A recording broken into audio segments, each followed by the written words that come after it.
Нова турска инвестиција од областа на туризмот денеска беше најавена на бизнис форумот во Мерсин, на која поволностите за инвестирање во Македонија ги презентираше владината делегација предводена од премиерот Никола Груевски.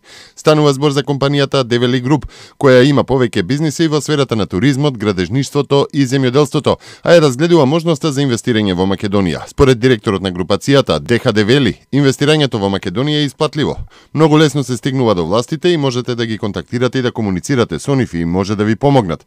Планираме да инвестираме во туризмот, можеме да изградиме неколку хотели, можеме да носиме туристи од тука во Македонија и обратно, рече Деха Девели. На бизнис форумот во Мерсин премиерот Груевски им порача на турските бизнисмени кои размислуваат за проширување на инвестициите надвор од Турција, а бараат пазари кои нудат ниски трошоци за правење бизнис и добро образована работна сила, кои што се поблиску до Европа и имаат одлична бизнис клима, дека во Македонија ќе го најдат тоа и ќе најдат влада која е пријателски расположена кон бизнисот. На македонската економија и оди многу добро. Економскиот раст ќе биде 3 или 3,5%, што е прилично повисоко од европскиот раст, што се разбира е добро за Македонија. Оцени директорот на одделот за проекции во Министерството за финансии во Финска, Мика Куисманен, кој е дел од твининг проектот за зацврстување на капацитетот на Македонското Министерство за финансии за макроекономската анализа и формулирање на политики.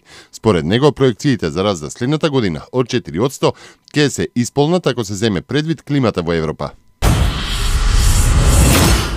Мнозинството граѓани го поддржуваат влезот на Македонија во Европската унија ако не постои услов за промена на името, а половина од нив сметаат дека државата е подготвена за членство во унијата. Тоа го покажуваат резултатите од телефонската анкета на Институтот за демократија Societas Civilis од Скопје, спроведена од 10 до 15 септември годинава на примерок од 1020 испитаници. Прашани доколку следната недела се одржи референдум за влез на Република Македонија во Европската унија, дури 80% од испитаниците одговориле дека ќе гласаат за, а 14% би гласале против. Според анкетата, речиси 2/3 од испитаниците, 63% поддржуваат влез на Македонија во Европската унија доколку не треба да се направат отстапки за името на државата. 1/4 од испитаниците, 26%, таквата поддршка би ја дале и покрај промената на името. 51% сметаат дека Македонија е подготвена за членство во Европската унија, а 42% дека не е.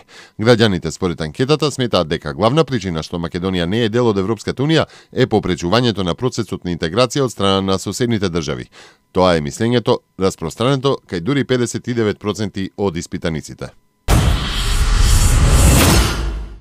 Шкотската комисија ги преброја гласовите од референдумот и ги соопшти конечните резултати од вчерашното гласање. Вкупно 2 милиони луѓе со право на глас се определиле за останување на земјата во Велика Британија и се против одцепувањето, што представува 55% од гласовите, соопшти Шкотската комисија по референдумот. За независност на Шкотска гласале 1.600.000 гласачи или 45% од шкотланѓаните. Одзивот на гласањето е исклучително висок за шкотски и за британски прилики и изнесува 84,5%, што е рекорд за гласање во демократски уредените држави. Крајниот исход од референдумот е изненадување затоа што сите претходни прогнози и мерења на расположението на гласачите наведува мртва трка до крајот и сосема неизвесен резултат при гласањето.